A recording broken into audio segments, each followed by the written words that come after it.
Bismillahirrahmanirrahim. Alhamdulillahirabbil alamin wassalatu wassalamu ala asyrafil anbiya'i wal mursalin wa ala alihi wa sahbihi ajma'in. Kita sambung kitab Al-Mu'inul Mubin yang jawi, kita sampai pada muka surat yang ke-36. Ya Rumi wallahu a'lam. Sampai muka surat berapa saya tak tahu. Surat berapa?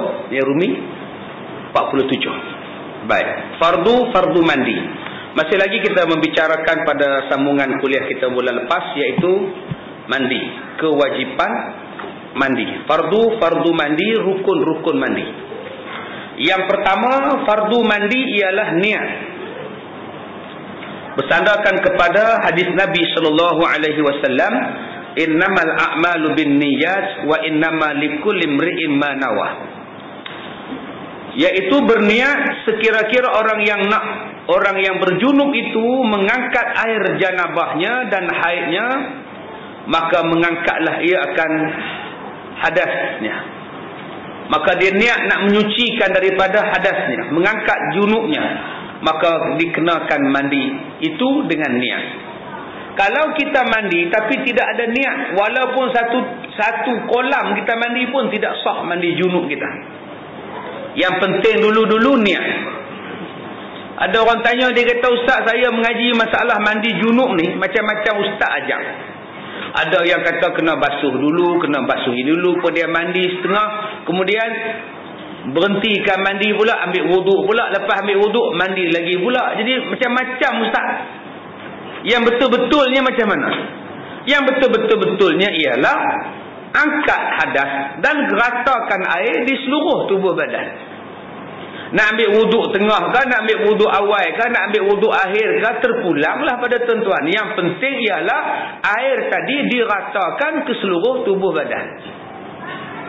Kalau kita mandi junub bersabun sampai nipis sabun punya, lamanya mandi, bersihnya, berkilat-kilat bersihnya, tapi tak ada niat, tetap tidak sah mandi junubnya. Yang pentingnya ialah niat bersandarkan hadis Nabi. Artinya sesungguhnya tiap-tiap pekerjaan itu hendaklah dengan niat, dan sesungguhnya bagi tiap-tiap seorang itu apa yang dia niatkan. Sebab itu Imam Syafi'i dia sebut nawaitu usalli. Dalam mazhab kita disebut nawaitu, disebut usalli. Nak semayang usalli, jangan nak mandi pula usalli. Kita niat, saya niat usalli aja. Usalli fardhu sunat ada juga. Fardu sunat mampu menyangkat. Macam-macam bunyi angkat. Yang itu sunat. Kenapa Imam Syafi'i suruh kita sebut? Sebab menetapkan hati. Menetapkan hati. Bila kita sebut, selalunya kita tetap. Abang nak ke mana? Nak pergi surau, ada kuliah Ustaz Kazim pagi ni. Sebut. Bila sebut, insya-Allah dia tetap. Sebetulnya kita sembahyang usalli fardhu zuhri. Dalam hati baru niat. Yang tadi lafaz, bukan wajib, sunat. Lafaz menetapkan. Sebab selalu kita bercakap, bila kita bercakap, kita akan buat. Selalunya. Lepas ni aku nak pergi makan nasi dagang umpamanya. Kita buat pasal kita dah cakap. Dia akan datang dalam hati. Sebab tu dalam mazhab kita, disuruhnya kita ini bercakap dipanggil sebagai lafaz. Jadi kalau ada orang yang tak setuju dengan mazhab Syafi'i, tak setuju, sudah, pakai niat saja. Pakai niat saja pun tak apa, tak payah usalli pun tak apa, sah, tak jadi masalah apa. Sebab ada orang yang pun pertikaikan Imam Syafi'i, macamlah dia tu lebih pandai. Orang yang pertikai Imam Syafi'i tu, Quran pun tak hafal. Imam Syafi'i 7 tahun hafal Quran. Bukannya hafal sat ingat, sat lupa. Ingat, semata-mata ingat. Imam Syafi'i umur 9 tahun dah hafal kitab Muwatta'. Orang yang pertikai kitab, yang pertikai Imam Syafi'i, walaupun dia doktor, apa yang dia hafal? Imam Syafi'i tak ada gelaran doktor PhD. Tetapi dia ingat Quran dan dia ingat hadis. Berpuluh ribu dia ingat hadis, belah ribu. Dia hafal kitab Muwatta' hukum daripada Imam Malik. Kitab fiqh daripada word by word. Bukan main ingat gitu-gitu macam saya ni main ingat gitu-gitu. Imam Syafi'i boleh pejam mata baca tanpa tengok kitab. Punya alim dia. Datang orang zaman sekarang boleh pergi kata, mana boleh ikut Imam Syafi'i, susahlah kita. Maknanya ni yang Nabi sebut di akhir zaman. Wala ana ummati awwala akhiru awwalaha. Melaknat orang-orang di akhir zaman kepada ulama-ulama zaman dulu-dulu. Orang sekarang benci, melaknat, tak suka ulama-ulama zaman dulu. Sekarang berlaku dah. Ya, orang-orang pakak duk kutuk dan yang mempelopori, mengutuk ulama-ulama zaman dulu ni ialah orang-orang yang baru-baru. Orang-orang yang baru nak jadi ustaz, baru nak jadi ulama. Mengaku pula ulama. Ini yang masalah ni. Ya, mengangkat diri ulama. Sedangkan Imam Syafi'i pun tak angkat diri dia ulama. Ini yang jadi sekarang ni. Rasulullah sebut dalam hadis, itulah petanda-petanda kiamat. Petanda-petanda kerosakan bila orang mula mempertikaikan Imam Hanafi, Hanbali, Syafi'i, mazhab-mazhab Ahlussunnah wal Jamaah dan sebagainya. Baik, yang kedua, menyampaikan air kepada sekalian badan. Itu rukun kedua. Yang pertama niat, yang kedua menyampaikan air kepada sekalian badan. Jaga-jagalah di bawah tapak kaki kita. Kadang-kadang ada benda yang menghalang. Kadang-kadang ada gam. Kadang-kadang ada plasticin. Kadang-kadang ada sisik ikan. Kadang-kadang ada kuku yang panjang yang sampai menutup bahagian depan kaki kita, jari kaki itu. Jaga tengok. Kadang-kadang ada liquid paper yang menghalang. Kadang-kadang ada cat. Kadang-kadang ada getah buah macang. Ya, buah bacang kan macam getah duk melekat. Lepas mandi, lepas mayang baru nampak loh ada getah pula dah. Kira halal. Dia gosok gitu aja. Mana boleh gosok gitu aja, kena mandi balik sebab confirm tak boleh kena air. Tak boleh kena air, kena wajib ulang balik mandi. Masalah ustaz, saya malas ustaz, malas tak malas. Pergi ulang balik. Saya dah kata dah pada tuan-tuan, seluruh kita ni terkoyak bahagian tepi paha kita. Masa kita semayang, tak perasan. Bila kita buka, baru nampak terkoyak. Kita pun pakai balik. Buat macam rukuk. Bila buat macam rukuk, yang terkoyak tu jadi terbuka. Nampak paha kita. Wajib ulang balik semayang tadi. Tadi tak perasan ustaz. Yalah sekarang dah perasan. Wajib ulang. Betul ustaz. Masa tu memanglah kan terkoyak. Tapi ustaz kena faham ustaz. Masa tak ada orang ustaz. Saya seorang yang sembahyang dalam bilik saya ustaz. Walaupun kamu seorang pun kena tutup aurat. Bukan kena seorang ni tutup aurat. Kalau gitu makji-makji tu terus lah pakai telekung dalam rumah. Berkembangnya sembahyang. Allahu Akbar. Tak apa. Boleh buat? Tak boleh sebab perintah tutup aurat. Bukan kira orang tak ada, orang ada. Dia perintah suruh buat. Serupa dengan lembu kambing. Lembu kambing, lembu tu boleh kongsi sampai 7. Lembu korban, unta, kerbau korban boleh kongsi sampai 7 orang. Bukannya boleh kongsi 7, bukan. Bahasa tu kena betul tu. Boleh kongsi sampai 7 orang. Bukan boleh kongsi 7. Kalau boleh kongsi 7, tak cukup 7, tak boleh buat. Baru ada 5, macam mana nak buat lagi 2, jenuh cari, tak ada orang nak masuk. Jenuh mencari, mujuk lah salah 2 orang lagi, 2 orang lagi, tak ada, cukup 7, dia pulangkan balik duit 5 orang ni.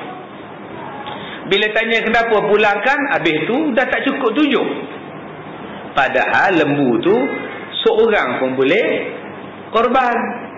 Saya nak korban, seekor saya seorang. Datang pula Kak Leha dengan Pak Cik Mat. Kak Leha dengan Pak Cik nak kongsi. Suami isteri kami berdua. 2 orang seekor lembu. Boleh. Mai 3 orang pula ustaz. Saya ada isteri 2 orang. Jadi isteri saya korban 2 orang. Saya seorang. 3 orang seekor lembu. Boleh ustaz? Boleh. Mai pula ada 4 pula ustaz. Isteri saya 3 orang. Saya seorang. 4 orang ustaz. Boleh ustaz? Boleh. Ustaz, isteri saya 4 orang. Saya seorang ustaz. 5 bahagian ustaz boleh seekor lembu? Boleh. 5 orang 1 lembu pun boleh. Ustaz, isteri saya 5, saya seorang ustaz. Ini confirm bohong tuan-tuan. Ya, kalau dia kata ustaz, sampai berapa? Sampai 7. Lepas pada 7 tak boleh dah. Itulah maksud kongsi 7. Bukannya lembu dikongsi 7 orang. Bukan. Lembu boleh dikongsi sampai 7 orang kongsi. Seorang boleh, 2 orang boleh, 3 orang boleh, 4 orang boleh, 5 orang boleh, 6 orang boleh, 7 orang boleh, 8 dah tak boleh. Itulah maksud dia. Setengah orang dia tak faham. Oh, 3 orang baru tak bolehlah kamu buat, tak cukup koram. Disebabkan tak cukup koram, tak dapatlah kamu buat. Jadi duit ni kami pulangkan balik kepada kamu ya. Ini tak reti pengurusi biro sembelih korban.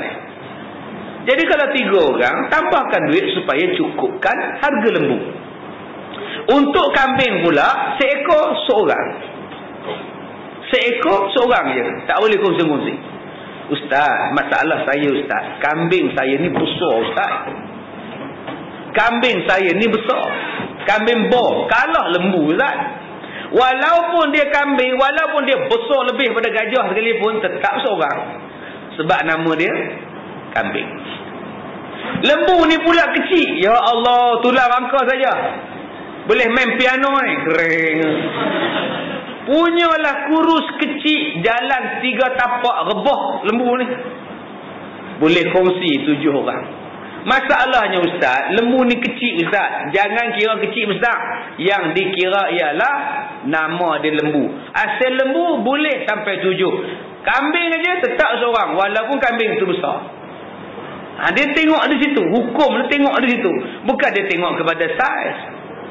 Cuma afdal tak afdalnya barulah dilihat kepada saiz. Semakin besar dagingnya, banyak dagingnya, semakin besar pahalanya. Unta paling besar pahalanya sebab banyak daging.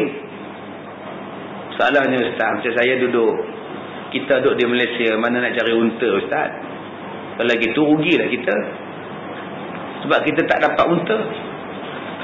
Orang yang duduk negara yang ada unta, untunglah Ustaz. Sebab itu datangnya hukum 7 ekor kambing, kalau kita korban, pahalanya lebih besar daripada unta. Kalau tuan-tuan tak dapat nak sembelih unta buat korban, tuan-tuan sembelihlah 7 ekor kambing, pahalanya lebih besar daripada seekor unta. Anda yang tak Islam ni. Itu kaedahnya. Ustaz, saya ni malas nak kongsi Ustaz. 7 orang satu bahagian, satu lembu ni tak mau Ustaz. Kalau gitu, sembelih seekor kambing lebih besar pahala daripada kongsi 7 orang. Islam letakkan begitu. Kemudian datanglah afdal. Lembu yang gemuk lagi bagus daripada lembu yang kurus. Yang daging banyak lagi bagus daripada daging tak ada. Kita sekarang cari yang murah. Pergi surau sana tanya, berapa ribu korban? 1,600. 1,600 ya? Ya, ya. Akak nak masuk? Oh, tak. Saja tanya. Dia pergi ronda tempat lain pula. Surau sini berapa ribu? 1,800. Mahal pula. Tadi murah lagi. Tak apalah, pergi cari lagi. Cari dekat masjid sana pula 2,400. Ya Allah, mahal gila. 2,400. Sana 1,600 je. Dia patah balik pergi dekat 1,600. Ambil satu ekor lembu.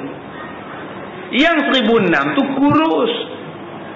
Kedin je. Kita bersandar dekat dia pun dia jatuh. Itu lembu ya Allah. 1,600. Yang 2,400 tu dia. Besar. Dia tengok pun kita takut. Berkilat badan dia. Tanduk tu dia. Bercerabang tanduknya. Ui, patutlah mahal. 2,400. Ya Allah. Mana yang lebih bagus? Yang gemuk ke yang kurus? Mana yang bagus? Ya Allah nak yang gemuk lah. Korban. Sebab itu kita ni kalau dapat isteri yang sihat gemuk, alhamdulillah, Tuhan suka. Akak-akak janganlah makan selimenti ke apa, tak payahlah kau. Tuhan suka dengan gemuk-gemuk ni ya. Ustaz ingat isteri kami lembu Ustaz? Bukan. Contoh ya, contoh kalau dapat isteri yang sihat-sihat, syukur pada Allah Ta'ala ya. Boleh abang? Boleh ya, abang pun nampak sihat ni ya? Allah sayang ya, insyaAllah. Baik, kemudian dia kata lagi, wajib meratakan air kepada sekalian anggota dan segala celah-celahnya. Nampak tu celah-celah apa Ustaz? Celah-celah lah. Lagi saya cakap tuan-tuan kata 18 SX pula. Sebab tu orang kahwin mandinya lain sikit daripada orang belum kahwin. Anak dara yang belum kahwin dengan anak dara yang dah kahwin, lain cara mandi dia. Anak dara yang belum kahwin, tak pernah kahwin apa pun tak pernah, mandi sambil berdiri pun boleh. Tak ada jadi masalah. Tapi anak dara yang dah kahwin, tak boleh mandi berdiri dah. Mandilah duduk bercangkung. sampaikanlah air di celah-celahnya. Yang mana faham, tak faham sudah. Yang confirm tak faham depa ni. Faham tak? Dah tak faham sudah, duduk diam. Nah. Itu maksud dia tu. Cara dia mandi tu. Perbezaan dia tu. Jika tiada sampai air melainkan dengan mengisapkannya, tetapi dimaafkan di dalam rambut yang bersimpul kerana kesusahan. Yang dimaafkan ialah perempuan yang rambut panjang. Perempuan yang rambut panjang nak bagi basah ni tuan-tuan jenuh. Nak bagi basah jenuh, nak bagi kering pun jenuh. Islam ni dia tengok keadaan macam tu. Orang perempuan rambut panjang, susah, rambut sampai ke punggung pula. Nak potong suami tak bagi. Kamu jangan kata potong. Abang suka tengok rambut panjang. Sukalah yang nyeksa saya tahu. Nak mandi sikit punya seksa ke abang. Sat lagi rambut basah pergi pejabat kawan-kawan tegur. Basah rambut nampak tu. Itu yang lemah dengar tu. Jadi bagi orang perempuan yang rambut panjang-panjang macam tu, dia boleh buat sanggul. Disimpulkan rambutnya, disanggulkan, mandi saja. Dimaafkan. Kerana kalau tak buat macam tu, masyaqqah bagi orang perempuan. Nak lap, nak bagi basah, rambut pula tebal, nak bagi kena rata air, memang susah. Maka Islam mengharuskan pada orang perempuan yang rambutnya panjang berjela, tebal pula, boleh disanggulkan rambutnya masa mandi dan silakan mandi macam biasa. Tak jadi, tak payahlah nak dirungkaikan rambutnya. Baik, Ustaz, yang mana lebih afdal, dituntut membayar hutang atau gunakan duit untuk ibadah korban? Harap dapat penjelasan Ustaz. Hutang, okey, sebab syarat sah, 5 syarat sah korban.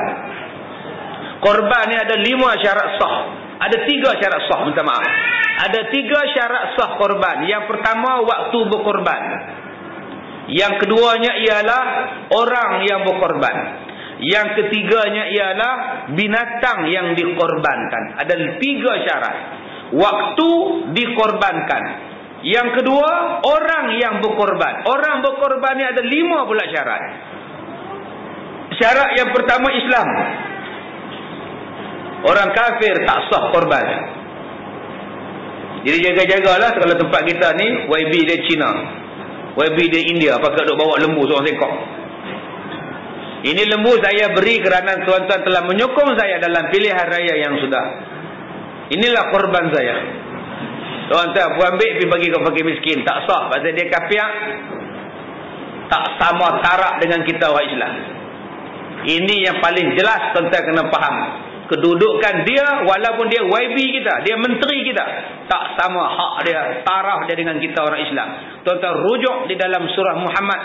Allah Ta'ala sebut dalam Quran surah Muhammad, muka surat yang kedua terakhir dalam surah Muhammad, wala tahinu, jangan kamu rasa lemah dengan mereka, wa antad'u ila salmi, dan jangan kamu bersekongkol dengan mereka. Allah sebut tu, wala tahinu wala tad'u wa antad'u ila salmi, jangan kamu buat satu perjanjian yang jadi aman dengan mereka. Balik umur buka Quran, saya tak bohong. Mana Cik Leman Quran pergi tengok. Saya tak percaya lah ustaz ni bohong apa ni. Kalau saya tak buka, tuan-tuan mungkin tak cari. Baik saya cari, buka sekejap pada tuan-tuan. Baik. Jadi tuan-tuan buka dalam surah Muhammad tu, dia sebut cukup jelas ya, satu ayat dalam Quran.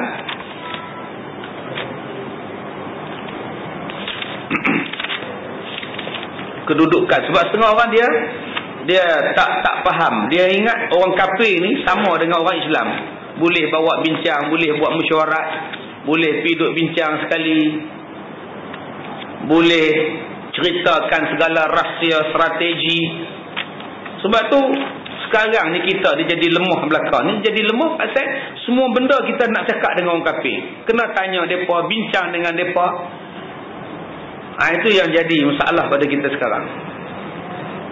Baik, muka surat 507.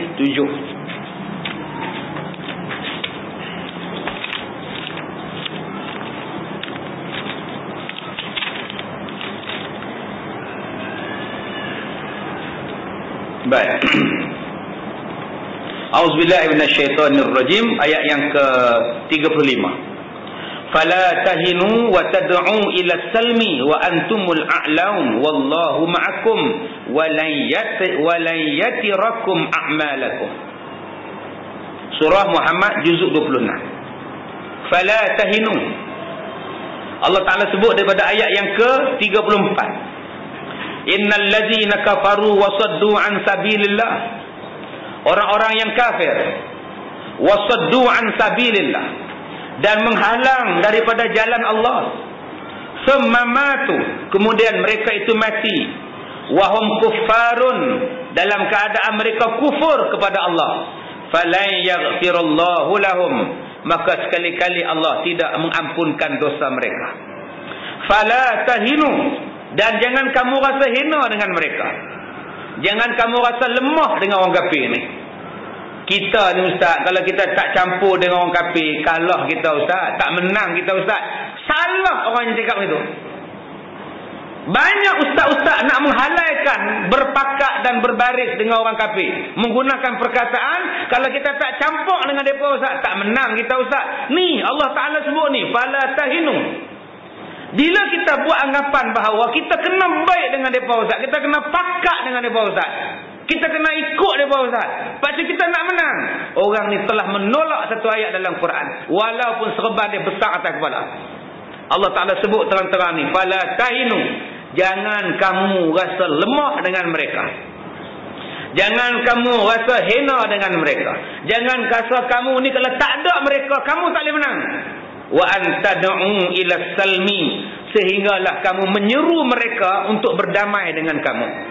Kita nak Islam, mereka nak sekular, kita boleh bercampur.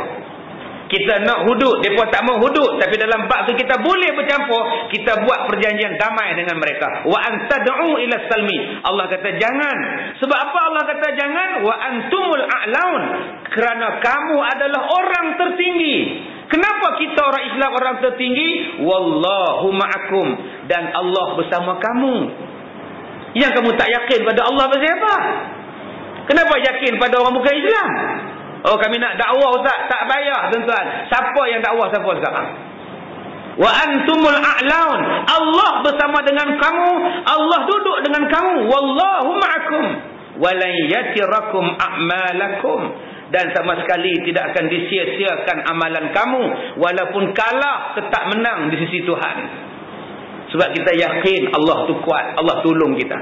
Tapi hari ni tuan-tuan tengok ayat ni, siapa nak pegang? Berapa banyak ustaz yang baca ayat ni bila dia main ceramah, kuliah perdana, ceramah perdana, berapa banyak ayat ni dia hurai. Jangan tutup hukum, jangan tolak satu ayat Quran, jangan sembunyi satu ayat Quran. Terang-terang dalam surah Muhammad, surah Nabi kita namanya, terang-terang tuan-tuan sebut kepada kita, wala fala tahinu, jangan kamu rasa rendah kalau tak ada mereka, kamu tak boleh buat. Wa antad'u ila salmi, dan jangan kamu ni berpakat dengan mereka sampai kamu nak mendamaikan dengan mereka, sampai boleh kendorkan perkataan hudud, sampai boleh kendorkan penubuhan sebuah negara Islam pasal berpakat dengan mereka. Allah tak bagi tu. Wa antumul a'laun, sedangkan kamu orang tertinggi darjatnya di sisi Allah. Sebab apa tertinggi? Sebab kata Allah, wallahu ma'akum, sebab Allah bersama dengan kamu. Perjuangan kamu ikut Islam, Allah bersama kamu. Dan andai kata kamu kalah pun, walai yatirakum a'malakum, tidak sama kali disia-siakan amalan kamu. Sebab tu saya awal-awal saya sebut kepada tuan-tuan, kalau tuan-tuan masih ingat saya mengajak di sini, saya sampai bila-bila tak setuju tuan-tuan, bila kita jemaah Islam berpakat dengan orang bukan Islam. Takkan boleh tuan-tuan untuk dilaksanakan hukum Islam. Sekali-kali tidak. Itu dalil yang saya kemukakan. Sebab tu saya katakan tadi, tolong minta ustaz-ustaz yang menghalaikan boleh bercampur dengan mereka, boleh berpakat dengan mereka, malah nak dibukakan keahlian kepada mereka. Di mana ayat dia? Tolong tunjukkan dalil. Saya sampai bila-bila takkan setuju bila sebuah jemaah Islam membuka keahlian kepada orang bukan Islam untuk menjadi ahli. Tarafnya tidak sama. Kamu nak sokong aja. Tapi semakin nak jadi ahli, nak dapat nombor, nak dapat sijil, no way. Quran kata tidak. Sebab cara mereka tidak sama dengan cara mereka. Asal itulah dalam setiap ibadat syarat dia mesti apa? Islam. Korban syaratnya apa? Islam. Semayang syarat sahnya apa? Islam. Puasa syarat sahnya apa? Islam. Dan Islam tu pula dia tak bubuh Islam dalam bracket. Islam hadari tak ada. Dia Islam saja. Islam liberal lagi tak ada. Islam lah. Ustaz, kalau Islam dalam bracket Ustaz, Islam hijau saja. Tak. Islam biru saja. Tak. Islam. Hak biru pun boleh ambil, yang hijau pun boleh ambil. Sebab hari ni nak korban pun dia kira. Ni kami tak boleh ambil korban makcik. Pasal apa? Makcik belah sana. Bawa duit tuan-tuan. Mai jumpa saya ni bawa duit. Kami nak juga. Tuan-tuan, korban saya di sekolah saya 21 ekor tuan ni. 21 ekor. Siapa nak korban? Pelajar-pelajar saya semua makji-makji belakang. Hak kaki 4, kaki 6. Siapa nak lapah tu? Siapa nak buat kerja? 21 ekor tuan-tuan. Satu makji tu, dia pegang pen. Duduk depan saya. Tak mana pen nak tahu? Saya kata tu, oh ni dia dah. Tuan-tuan boleh bayar besok dia nak lapah daging. Tak mana pisau? Orang duduk cari pisau. 21 ekor. Bawa mai satu perempuan. Dia kata, Ustaz, saya nak macam mana pun Ustaz kena ambil. Saya nak korban. Saya kata, banyaklah makcik 18 ekor. Tak kira, nak juga. Tempat lain dah. Saat makcik dah pi Ustaz, mereka tak mau. Awak mereka tak mau. Mereka kata makcik belah lain. La ilaha illallah. Belah mana? Belah tu lah. Oh, sudah. Tak mau ambil korban. Pasal jawatankuasa penganjur belah lain, yang nak korban belah lain. Tuan-tuan nampak tak syarat korban tadi apa? Islam. Satu aja. Tak kira parti. Tapi hari ni daging korban nak ambil pun, dia kira siapa hantar. Nak hantar daging korban pun dia kira rumah siapa nak hantar. Alangkah berpecahnya orang Melayu sekarang. Orang Melayu berpecah dalam bidang politik. Dan orang Melayu juga berpecah dalam bidang ibadat. Ibadat sekarang Melayu pecah. Ni pasal apa buat kunut ni? Jangan buat. Aku tak buat. Hang buat tak mau kawan. Dah. Pecah dalam ibadat. Dalam politik pecah. Dalam ibadat pun pecah. Lepas ni nak pecah apa lagi tuan-tuan? Sebab tu balik pada Islam. Kita dah kata balik pada Islam. Balik pada Islam. Nama kata dia Islam. Dia korban. Sah lah. Yang sembelih tu pun sah. Dia Islam. Sebab ada orang yang tak nak makan daging korban. Pasal tukang sembelih tu bendera mana lain. Pakai baju pula. Cuk di belakang ni pula. Tak nampak di belakang dia. Tak sah. Fasik kata dia. Astaghfirullahalazim. Islam cukup jelas. Syarat pertama Islam. Syarat sah kedua ialah merdeka. Syarat sah ketiga ialah akil balik. Syarat sah keempat ialah berakal. Syarat sah kelima ialah mampu. Dalam soalan tadi dia sebut, mana yang boleh saya buat? Bayar hutang dulu ke korban? Korban sunat, hutang wajib. Kamu tak mampu, bayar hutang dulu. Korban jangan buat. Syarat nombor 5 ialah mampu. Tuan-tuan tak disuruh buat personal loan nak buat korban. Pinjam dekat pak, tu nama dia personal loan lah. Mak 50, pak 100, cek nak buat korban. Tak supaya kamu tak ada duit. Ini syarat sah 5 untuk orang yang berkorban. Baik, kemudian kata setengah ulama, tiadalah wajib merungkaikan segala pintalan anggota jika mandi itu ialah mandi junub. Daripada Ummu Salamah katanya, saya berkata, saya katakan, wahai Rasulullah. Ummu Salamah ni isteri Nabi. Isteri Nabi ni mengadu pada Rasulullah, Inni imra'atun ashaddu dha'rin ra'si afa'antuhu lighuslil janabah. Maka jawab Nabi, sabdanya, la innama apa tu bikayfiki an tahshiya ala ra'siki salasa hasayatin. Rawahu Muslim. Kata Ummu Salamah, saya seorang perempuan yang sangat melampau jalinan rambut kepala saya. Rambut saya lebat. Kata Ummu Salamah, saya ni jenis rambut perempuan, rambut lebat. Rambut tu dia kalau buka tu tuan-tuan, macam singa. Jadi saya tak kata kat Ummu Salamah, saya kata kat orang lain. Kan? Bila tengok dalam TV tu, rambut merubah. kan. Yang mana faham, tak faham sudah. Pelik saya tengok apa. Saya tanya kat rumah saya, memang orang perempuan rambut macam tu kan. Tak tahu kot dia set macam tu ke, tapi naik terbang terbang. Tak boleh bagi halui kan. Lagi cantik kalau buh tudung ke, lagi lawa. Manis je. Allah redha, Allah suka. Ya, rambut kita tengok kembang. Saya terperhati kalau putih rambut tu confirm singa. Ni saya tak kata kat siapa ni nah, tuan-tuan nak faham ni. Saya tak sebut nama pun nah. Hari tuan-tuan kata saya ngumpat pula, dah saya sebut je. Bentuk rambut nak bayangkan hadis ni. Ya, jenis rambut macam tu nak mandi hadap besar macam mana? Jenis rambut kembang ni. Jadi bila dia tanya macam tu, dia kata dia, adakah terpaksa saya membuka rambut bila saya nak mandi junub? Rambut saya jenis kembang besar ni. Jawab Rasulullah, tak payah. Sesungguhnya cukuplah kamu bahawa kamu tuangkan di kepala kamu 3 kali tuang. Kamu sanggulkan rambut kamu, ikat tocang elok, sanggulkan dia, tuang 3 kali bagi rata tu pun sudah memadai bagi rambut yang macam itu. Ini untuk siapa? Untuk perempuan. Abang-abang jangan buat pula. Rambut tuan-tuan pun memerebang juga. Apro, adik-beradik Dewi Arwugam. Jangan. Sahabat-sahabat Nabi sebab tu dibotakkan, dinipiskan rambut sahabat Nabi. Sebab orang laki-laki sehelai rambut dia tak kena air, tak basah air masa dia mandi, tak sah mandi junubnya. Sebab tu nak bagi senang, buat rambut pendek. Senang. Relax je tuan-tuan. Tak pun lagi botak tu. Lagi senang.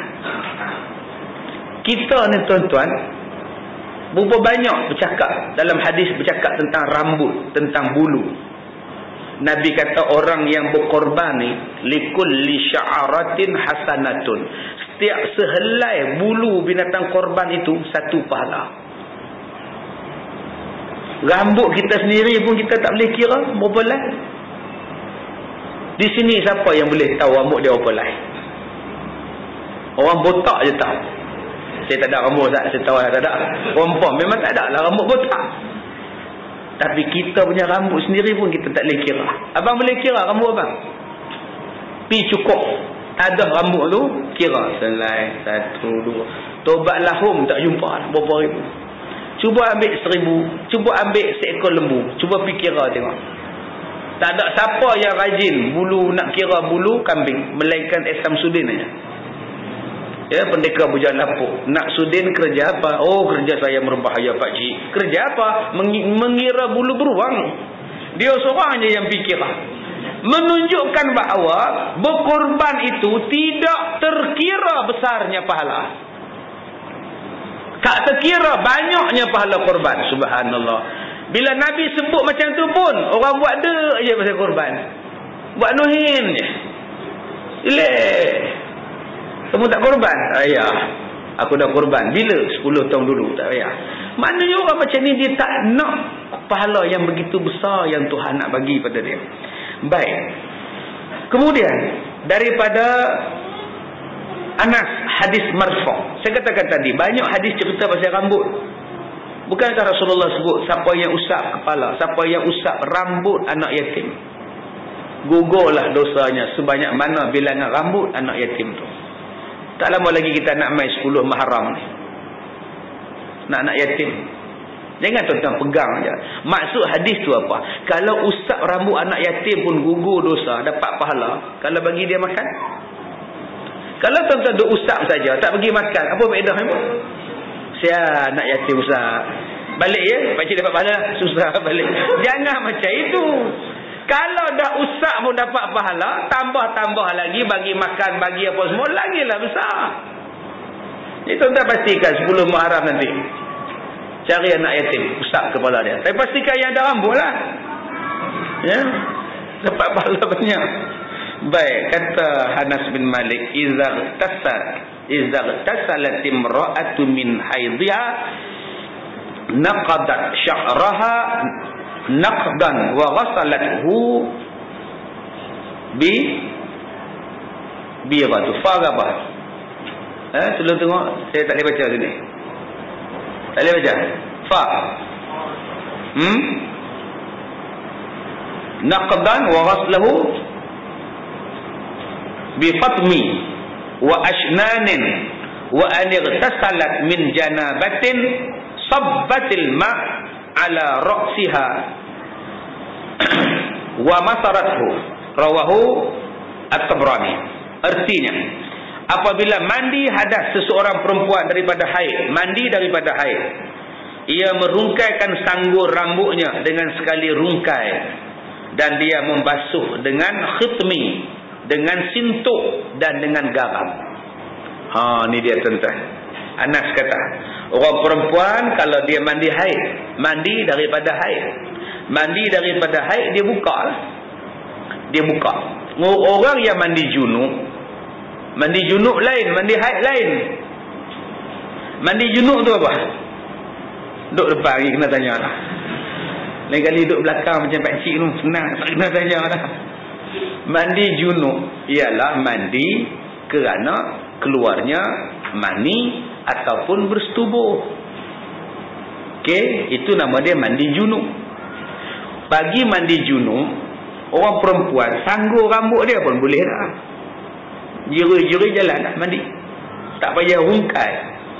Tetapi bagi mandi haid, kata Anas bin Malik, buka rambut, basuhkan dengan sintuk, basuhkan dengan garam. Sekarang kita guna shampoo lah. Dulu tak ada shampoo, sebab tu orang pakai sintuk. Sekarang ni dah ada shampoo, macam-macam jenis shampoo ada. Baik, kenapa yang mandi hadas besar kerana junub tak payah buka pun tak mengapa? Kenapa mandi haid kena rungkai rambut?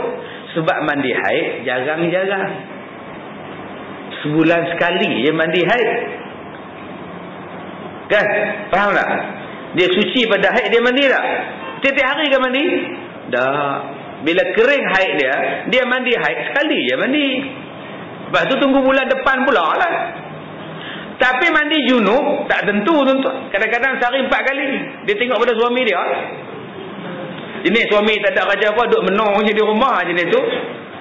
Kadang-kadang 4 kali sehari mandi. Tak dan kering rambut isteri, basah saja. Selarat tuan-tuan nak bagi basah saja, kena suami jenis macam tu. Dah nak pergi kerja pun tarik balik kerja suruh, tengah duduk kerja suruh balik cepat aku nak ni, balik pula isteri tu pukul 2 pergi kerja balik. Sat lagi balik rumah pukul 5.30, tak ada buka baju, jadi lagi sat lagi pukul 10 malam lepas tengok wrestling pula lagi 4 kali. Kalau tuan-tuan kena basah rambut, mampir orang perempuan tu. Sebab tu bagi orang perempuan jenis macam tu, sanggul rambut dia pun cukup dah. Tapi mandi haid kena buka. Sebab mandi haid bukan tiap-tiap hari datang haid kena suci. Kena mandi daripada haid bila dah kering, baru mandi haid. Sebab tu mandi haid kena buka rambut, rungkaikan dia punya sanggulan itu. Baik, dan kata dia pakai khitmi dengan garam, sintuk dengan garam. Kaedahnya kalau nak buat, kalau tak mau buat pakai shampoo lah sekarang ni. Ya, guna shampoo, guna limau pun boleh. Saya dah syorkan pada tuan-tuan, orang perempuan yang datang haid, bila suci daripada haid, mandilah dengan mandian yang wangi-wangi, sintuk, buangkan bau, garam, buangkan bau. Kita bubuh garam kunyit apa semua tu tujuan dia nak buang bau. Tu yang tujuan bubuh garam tu, supaya tidak berbau. Jadi bila perempuan tu suci daripada haid, mandilah dengan buh di garam supaya menghilangkan bau haid itu. Baik. Dan jika ia mandi daripada junub, mandi daripada junub disebabkan persetubuhan dan sebagainya, tuangkan air ke atas kepalanya dan ia membasahkan akannya. Kalau mandi junub, macam yang saya sebutkan tadi, sanggul pun boleh, tuangkan saja air di dalam sanggul tadi pun dikira sah dah mandi. Baik, kemudian seperti berita kepada Aisyah radhiyallahu anha bahawa Ibnu Umar menyuruh akan perempuan apabila mereka itu mandi junub supaya merungkaikan rambut. Seorang sahabat Nabi namanya Abdullah bin Umar. Abdullah bin Umar ni dia pergi habaq dekat orang perempuan yang mandi junub, mandi kerana bersetubuh dengan suaminya, hendaklah dirungkaikan rambut. Bila dengar berita itu kepada isteri Nabi, Siti Aisyah panggil Abdullah bin Umar. Dia kata apa? Ya ajaban libni Umar. huwa ya'murun nisa ay yanqudna sya'rahunna afala ya'muruhunna ay yahliqna ru'usuhunna laqad kuntu aghtasilu ana wa Rasulullah sallallahu alaihi wasallam min ina'in wahidin fama an ufrigha ala ra'si salasa ifraghatin. Baik, bila dia dengar Abdullah bin Umar kata perempuan yang mandi daripada junub kena rungkaikan rambut, dia kata, Aisyah kata, alangkah heran aku tengok Abdullah bin Umar ni. Heran aku. Kenapa dia suruh rungkai rambut? Adakah dia menyuruh perempuan-perempuan supaya merungkaikan rambut mereka?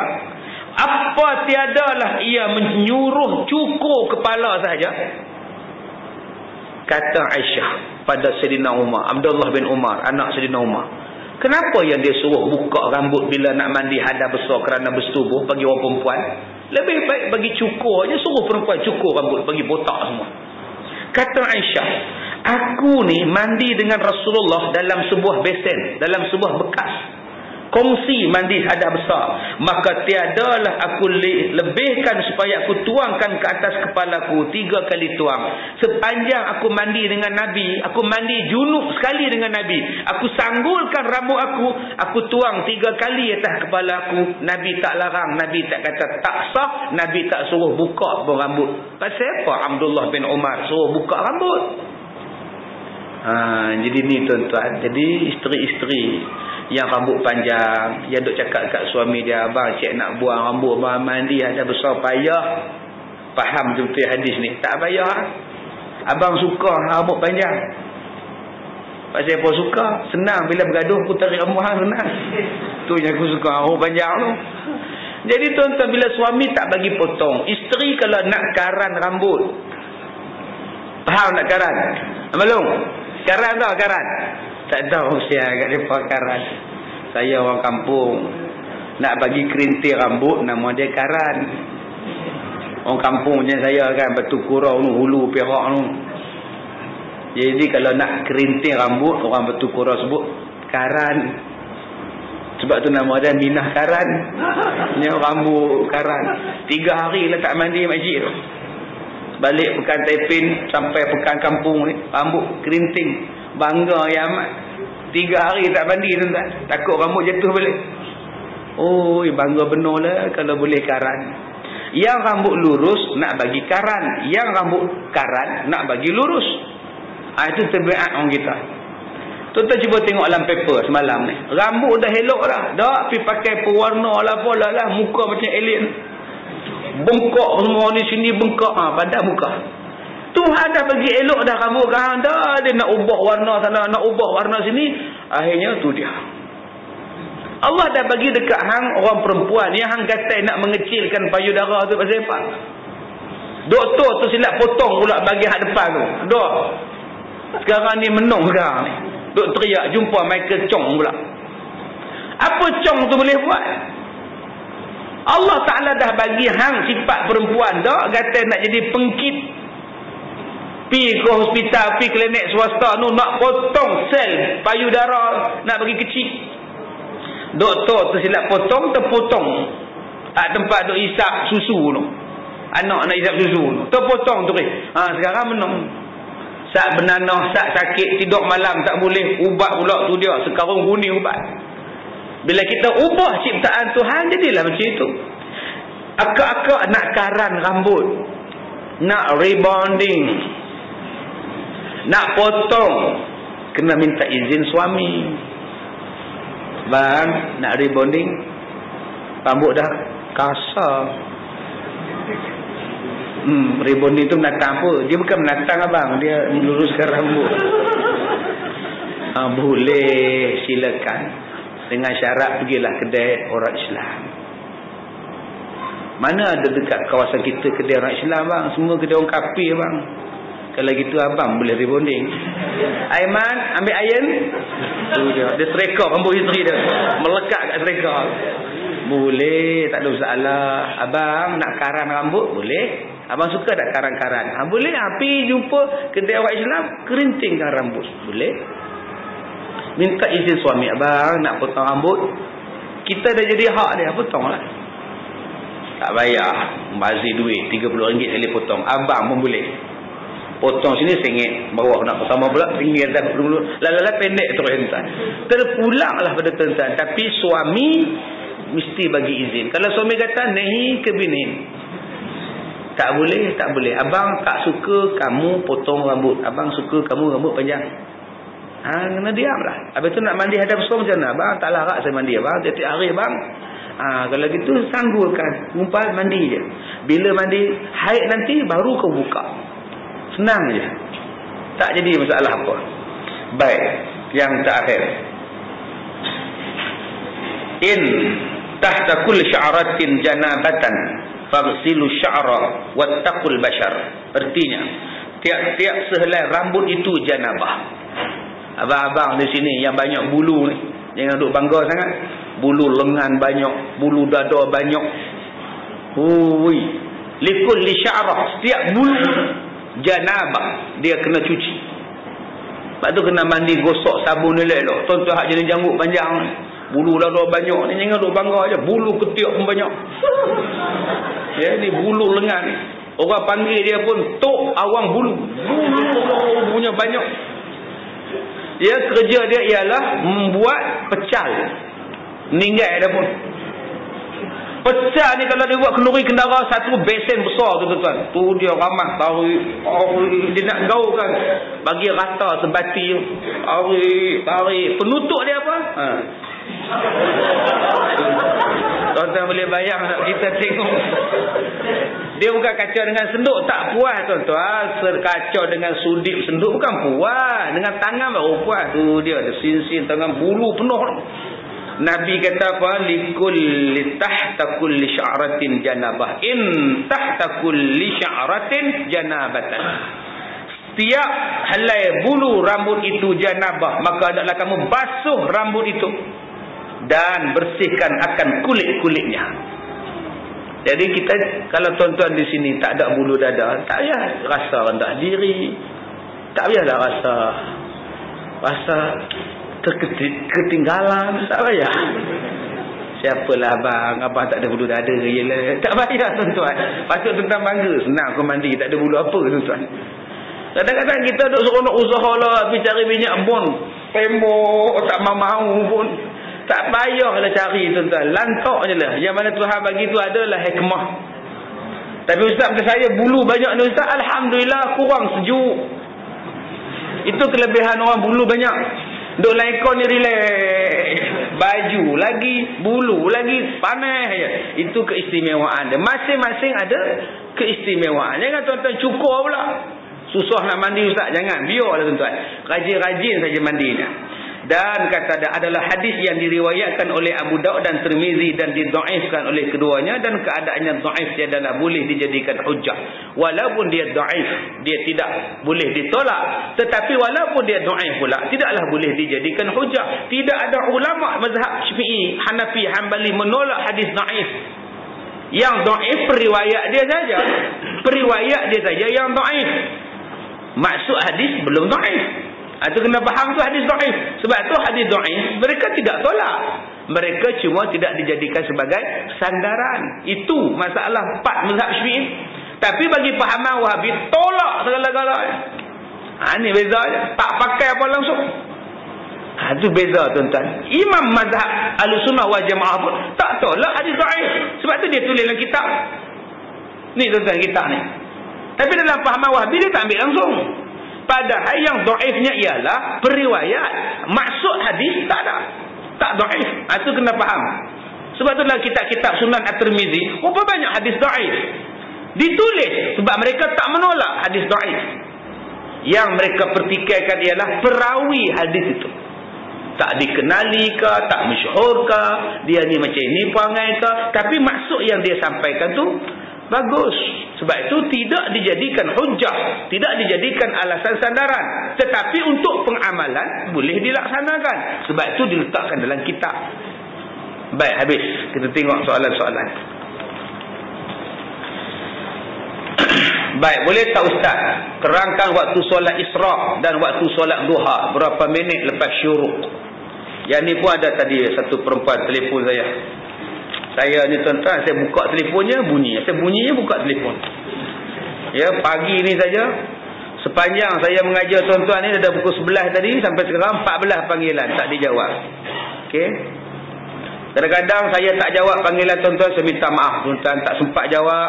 Kadang-kadang mengajak, kadang-kadang memang letih sangat. Ya, memang letih sangat. Jadi saya minta maaf kalau tuan-tuan telefon. Ada yang merajuk dah. Saya takkan SMS Ustaz lagi. Letih saya takkan lagi SMS Ustaz. Alhamdulillah, selamat aku. Letih. Tak nak SMS pun tak apalah. Macam mana? Saya kadang-kadang yang mana mampu saya jawab, saya jawab. Ya, sebab terlalu banyak yang telefon, yang mengadu, yang hantar SMS, yang macam-macam. Ada yang saya jawab, saya jawab. Ada yang saya tak jawab, saya minta maaf. Ada kelapangan, saya akan jawab. Jadi tuan-tuan boleh tengoklah dalam laman web saya, bahagian Ustaz online tu. Jadi kalau ada soalan jawablah dalam Ustaz online. Cuma dalam minggu ni kita tak jawab sebab rosak sikit kita punya komputer kita, modem kita tu rosak sikit. Abang dah repair dah on balik dah Ustaz online. Jadi kalau ada soalan buka laman web, terus ke bahagian Ustaz online. InsyaAllah kita akan jawab setiap hari. Yang tu. Ya, ada kita bahagian PA kita akan tulis, saya tukar cakap je. Dia isteri yang akan jawab. Kalau saya tak jawab dalam SMS, tuan-tuan boleh tengok dalam website kita. Baik, berapa minit lepas syuruk? Nama pun Isra', pendek je tuan-tuan. Naik matahari, yes. Naik matahari sikit tu maknanya Isra' lah. Sehinggalah matahari sepegala. Bila dah naik sepegala tu tak ada lah, pendek saja. Tadi ada perempuan telefon, dia kata Ustaz, saya ni selalu buat sembahyang Isra', tapi saya tak buat Jumaat, Sabtu, Ahad. Sebab saya tengok TV. Tanyalah Ustaz. Lepas tanyalah Ustaz, baru saya sembahyang Isra'. Sah dah Ustaz? Nak sah apa waktu Isra' dah tamat? Tanyalah Ustaz, habis berapa? Pukul 8. Dah habis dah, saya kata. Jadi boleh tak saya qada Ustaz? Pasal saya selalu buat. Saya kata sembahyang sunat boleh diqada dengan syarat selalu buat, tak pernah tinggal. Boleh qada kalau tuan-tuan tak sempat buat. Tapi kalau dah tahu tak sempat buat 3 hari tu, memang tak sempat, nak qada apa lagi? Memang dah tahu tak boleh. Yang kata boleh qada sembahyang ialah sembahyang sunat ialah, katakan tuan-tuan selalu sembahyang sunat subuh 2 rakaat, tak pernah tinggal. Sembahyang sunat 2 rakaat tak pernah tinggal. Tah macam mana hari tu tau bangkit-bangkit 5:50 dah masuk subuh. Tak sempat nak buat. Terus tuan-tuan sembahyang subuh 2 rakaat. Maka bolehlah diqada sebab kebiasaannya ialah tuan-tuan selalu buat. Ada sebabnya. Benda ini berlaku kepada seorang sahabat Nabi. Dia selalu sembahyang sunat subuh 2 rakaat. Datang ke masjid, Nabi dah sembahyang sembahyang subuh. Dia pun ikut sembahyang subuh dengan Nabi. Habis sembahyang subuh dengan Nabi, dia bangun. Nabi tanya dekat dia, "Mahlah, apa sebab kamu sembahyang? Adakah kamu tak ikut aku tadi sembahyang subuh?" Dia kata, "Saya ikut, tapi saya nak qada. Saya tertinggal sunat subuh 2 rakaat."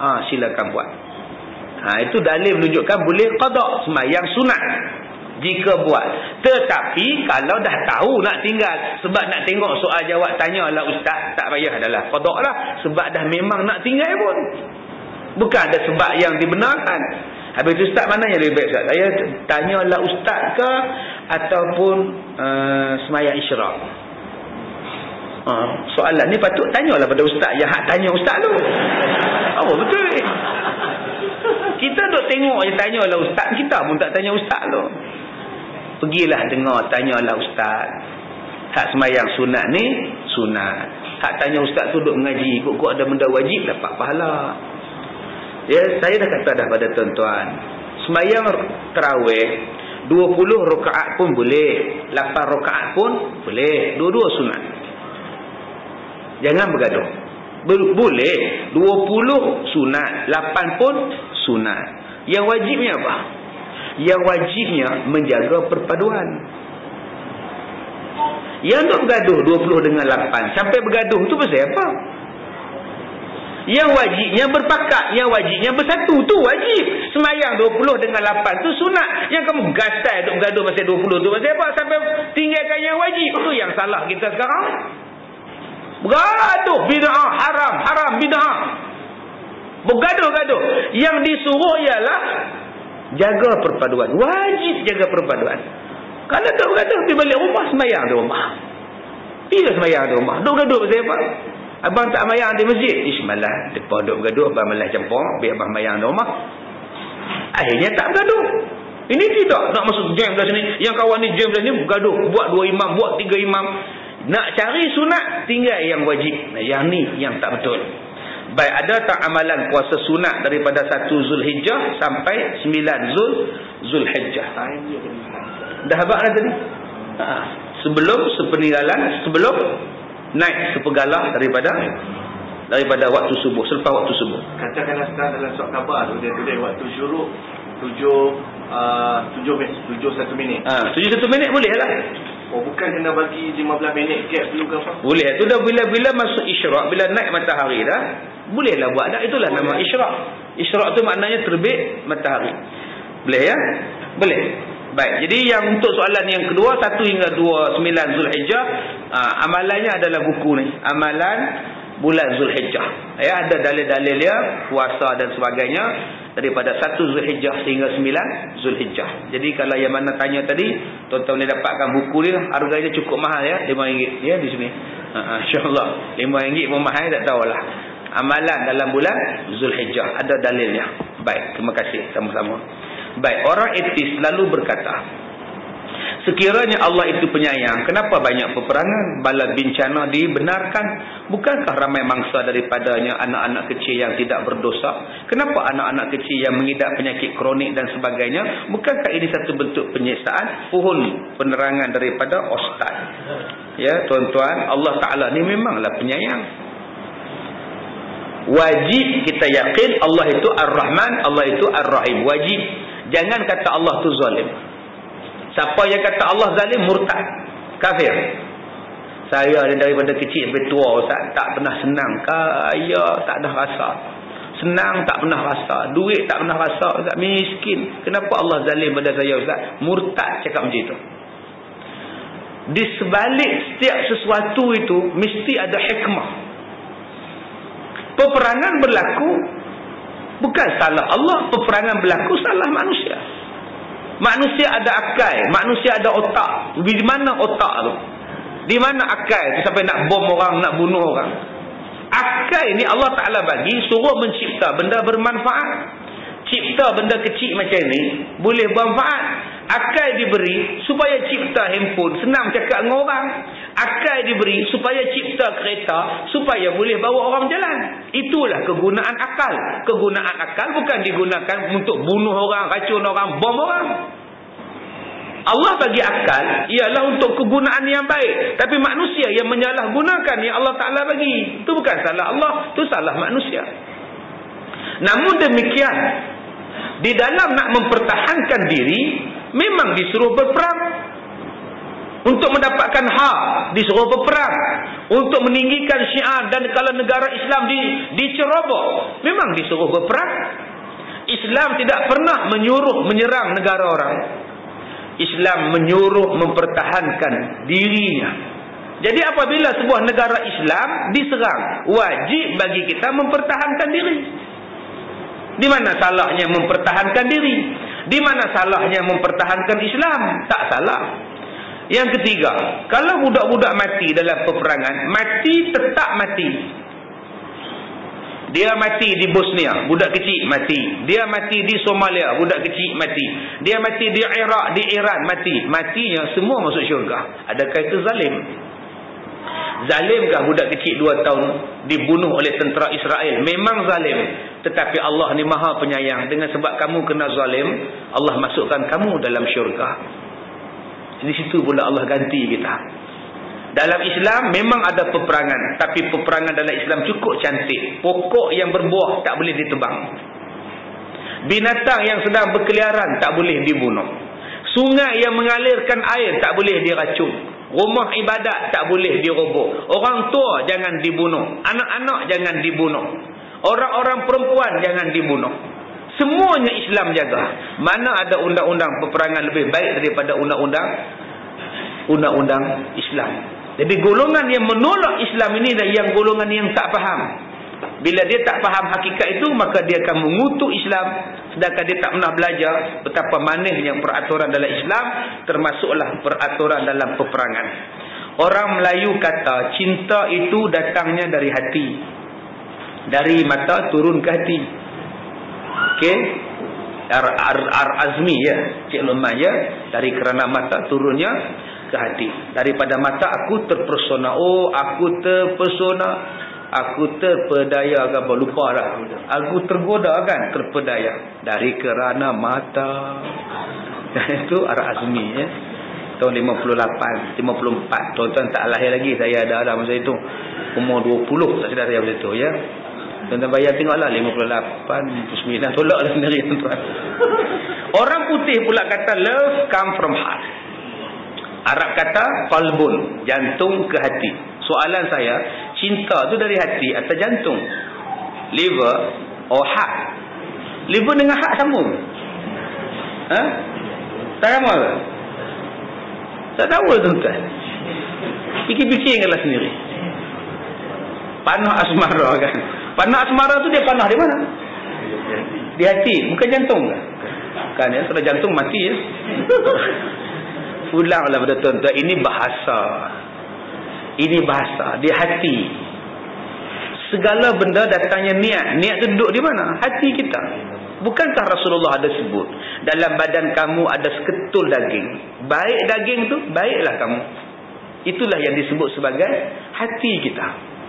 Jadi di sinilah puncanya letak kasih, sayang, perasaan, cinta, marah, seronok, suka, benci. Di sinilah. Ada tuan-tuan sebut susah jantung. Kenapa menang nikah? Susah jantung. Iya ke susah jantung? Susah hati. Nampaklah. Ada sebut susah jantung. Senyum je kak, senang jantung. Mana ada? Senang hati. Apa yang ni kak lama marah ni? Aku sakit hati, kau tahu tak? Ada sakit jantung? Ada, tapi lain sakit jantung diam. Itu sakit jantung. Semalam saya jumpa orang sakit jantung. Tangan halus. Badan besar. Tangan halus, kaki halus. Kenapa ni abang? Kurus sangat ni. Sakit jantung Ustaz. Sakit jantung diam tu sakit jantung. Sakit hati marah. Apa kamu ingat aku main-main ke? Tu sakit hati tu. Itu makna semua benda berkaitan dengan hati. Kenapa tak datang kenuri korban semalam? Aku kecil hati. Kecil hati ada sebab aku kecil jantung. Saya berbesar hati. Saya tak besar jantung. Nampak tak? Saya berbesar hati kerana menerima jemputan tuan-tuan untuk meresmikan program pada hari ini. Nampak? Nama dia berbesar hati. Dia tak sebut berbesar jantung. Saya patah hati. Saya jatuh hati. Saya jatuh hati pada awak. Ada sebab saya jatuh jantung. Dia nak ambil balik dah kutip tuan-tuan. Itulah hati. Ini jawapannya daripada hati lah. Okay, yang apa nama daripada hati itu hati lah. Qalbun pun hati. Qalbun bahasa Arab. Qalbu kita. Satu benda di dalaman yang disebut sebagai hati. Maka daripada hati inilah timbulnya benda-benda yang perasaan tadi. Kadang-kadang perasaan itu digambarkan dalam kata-kata. Kadang-kadang perasaan itu digambarkan dalam tulisan. Kadang-kadang perasaan itu digambarkan dalam lagu. Ya Cik Luman S. Kan dengan lagu kan, dengarlah rayuanku, dengarlah bisikanku kan, dengarlah oh kasih, lagu tu. Laguku untukmu kan. Lagu apa tu? Lagu syafaat ini. Lagu penuh arti, harap kau mengerti. Baik ya, kepada faham. Baik. Kemudian ada seorang ustaz yang mendakwa bersembahyang dengan para nabi. Hebatnya. Dan malaikat dan wali-wali jadi imam kepada mereka. Apakah pendapat mereka? Tuan-tuan repotlah pada Jais ya, insya-Allah. Supaya Jais menghantar 30 orang untuk menangkap mereka. Tuan-tuan gila ke apa tu? Sembahyang dengan nabi, malaikat. Kamu tu siapa? Bengong tuan-tuan. Ini semuanya untuk menarik perhatian orang supaya dia betul-betul. Tuan jangan tak percayalah. Kadang-kadang yang jadi macam tu tuan-tuan ialah disebabkan untuk nak tarik orang supaya banyak. Sebab tu dia orang belajar black magic, mereka belajar sihir. Jadi dengan belajar-belajar ni anak murid nampak oh hebat ustaz ni, maka pakat taksub, sanggup berhenti kerja nak kerja khidmat dengan dia, sanggup bagi 20%, 50% gaji untuk dia, sedangkan dia belajar black magic untuk menjadikan orang taksub. Jadi tuan-tuan berhati-hati, kita ada jabatan agama Islam, jadi tuan-tuan boleh rujuk pada jabatan agama, report, jangan dibiarkan benda ni, takut dia jadi pada anak kita, jadi pada adik-beradik kita, tak jadi pada kita. Baik, kemudian ustaz, apa hukum peguam yang dapat duit daripada klien penjenayah? Man waqa'a fi syubhah waqa'a fil haram. Itu saja. Siapa yang terlibat dengan benda syubhah, terlibatlah dengan benda haram. Selesai masalah. Habis tu ustaz, saya jadi lawyer macam mana ustaz? Lawyer pejabat tanah udahlah tuan-tuan. Nukarkan geran udahlah. Selesai masalah.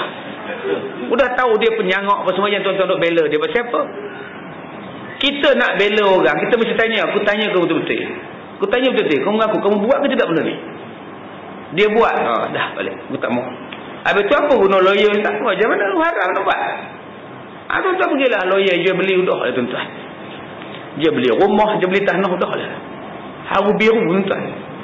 Tapi kalau dia betul tidak teraniaya, dia betul tidak buat, dia betul dizalimi, dia teraniaya, silakan, halal, dan itu adalah jihad tuan-tuan.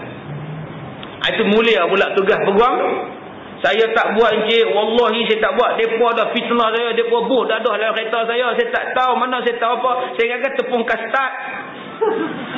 Saya tak tahu bila depa main serbu saya nganga-nganga, saya tak tahu. Betul ni, saya lawan. Dulu orang habis-habisan. Itu jihad pula. Tapi dia kata, memang saya pembunuh. Saya minta kamu jadi lawyer saya. Memang saya bunuh. Kalau kamu gagal bela saya bunuh pula. Oh, sudah. Kalau macam itu confirm lah, baliklah, aku tak mau sebahak dengan kamu, haram. Wan waqa'a fi syubhah waqa'a fil haram. Baik, kemudian mana ke dia lagi ni? Habislah. Bila-bila ustaz free, tolong jawab ya. Berdosa tak kalau saya tak nak dah hidup kat dunia? Cukuplah dah 37 tahun. Tak nak dah lama-lama hidup, banyak dugaan manusia yang suka nak buat jahat. Pulanglah. Up to you lah. Kita ni boleh minta mati. Dua sebab je boleh minta mati. Lain daripada itu jangan minta mati. Yang pertama, boleh minta mati kalau seorang orang ulama ke, orang alim ke, yang dipaksa mengeluarkan fatwa-fatwa yang menyesatkan. Pemerintah paksa dia, hang mesti buat fatwa macam ni. Kalau hang tak buat, aku bunuh anak isteri aku bunuh. Dia satu ulama besar. Jadi kalau dia buat fatwa ini akan menyesatkan manusia, maka dia boleh berdoa, ya Allah, kalau hidup aku macam ini menimbulkan fitnah, aku rela mati ya Allah. Matikanlah aku ya Allah. Matilah. Harus. Bukan sunat, harus. Tapi jangan dia ambil pisau pula, ya Allah, kalau aku hidup jadi menyusahkan orang, biarlah aku mati ya Allah. Perak dia potong. Itu nama dia membunuh diri. Tak boleh. Yang keduanya, bila dah sakit terlalu teruk, anak tuan-tuan aksiden, pecah kepala ni, bantuan tu dia pernafasan, masuk ke hidung, masuk ke mulut, tebuk di sini, tebuk di sini, 3 kali tebuk dah ni. Baca Yasin jenuh dah, apa pun dah jenuh dah. Maka bolehlah orang yang sekelilingnya berdoa. Bukan dia berdoa, dia nak berdoa apa dia pun tak sedar. Mak bapak dia, ya Allah, kalau baik pada anak aku, sembuhkanlah dia. Kalau mati itu baik padanya, kami redha ya Allah, cabutlah nyawanya. Boleh. Dua ni saja yang boleh minta mati. Lain daripada tu tak boleh. Miskin ke, apa kedana ke, putih cinta ke, bercerai ke, anak jahat ke. Kalau macam ni mak mati tak apa, lepas mayang zuhur lagi mak nak minta mati, jangan. Okey, boleh adik-adik. Ni jadi pelajar ni. Makin besar. Dulu Ustaz mari hampa kecil je. Lah dah 2-3 tahun Ustaz mengajar hampa ni makin besar. Jumbuh tahun lepas tak muat dah. No? Kena sambung lagi dah. Jadi kita ni tuan-tuan, bila masa kecil-kecil ni, anak-anak kita ni masa kecil macam ni lah. Ajak sembahyang Jumaat anytime boleh naik motor sekali. Tapi bila dah besar jadi hak macam abang kita ni, nak naik motor pergi sembahyang Jumaat tak mau dah. Dia nak pergi dengan geng dia. Itulah anak-anak zaman sekarang. Bila kecil-kecil boleh cium tangan. Bila dah besar tak mau cium tangan dah. Bila kecil-kecil boleh taat pada ustaz. Bila besar-besar tengok pula besar pada ustaz lagi, mula. Nasib baik ustaz depan ni besar. Ustaz Zuhair, kalau Ustaz Zuhair pun kecil, sudah tuan-tuan. Itulah faedahnya Ustaz Zuhair itu besar. Itulah masalah anak murid ni. Bila dia besar diri, bila dia besar hati, bila dia sombong, dia lawan ustaz. Jadi tuan-tuan, kita selama mana anak murid, walaupun ustaz tu muda pada kita, ustaz tu halus pada kita, ustaz tu miskin pada kita, ustaz tu pun tak senang macam kita, dia tetap guru kita. Kena hormat banyak. Bila kita hormat, insya-Allah barakah datang. Jangan tidak hormat. Setengah orang dia tidak hormat, dia rasa aku tak perlukan dia, aku tak perlukan dia. Sedangkan kita mengaji, kita semayang, kita beribadat dengan ilmu yang dia ajar. Kalau dia tak ajar, kita pun tak boleh semayang. Setengah orang depan ustaz dia baik, belakang dia tibai. Saya dah kata dah pada tuan-tuan, seorang murid dah dikira derhaka bila dia kata kepada gurunya dengan nama, dipanggilnya guru dengan nama, tidak dipanggil dengan gelaran dia itu. Kalau geran dia mu'alim, panggillah dia mu'alim, mu'alim Zuhair. Kalau dia ustaz, ustaz Zuhair. Jangan duk panggil, "Hui, Zuhair datang, Zuhair datang, Zuhair datang." Jangan, itu tak barakah nama dia. Boleh tak? Boleh ya, insya-Allah. Baik, kita jumpa malam ni di sini ya. Malam ni kuliah maghrib kita di sini, di surah Al-Iman Kemensah ni. Bukan di Masjid As-Sabirin. Bulan ni Masjid As-Sabirin ditangguhkan. InsyaAllah bulan depan baru sambung balik. Malam ni di sini insyaAllah selepas maghrib. Baik, cukup sekadar itu. Kita sudahi dengan surah Al-Asr.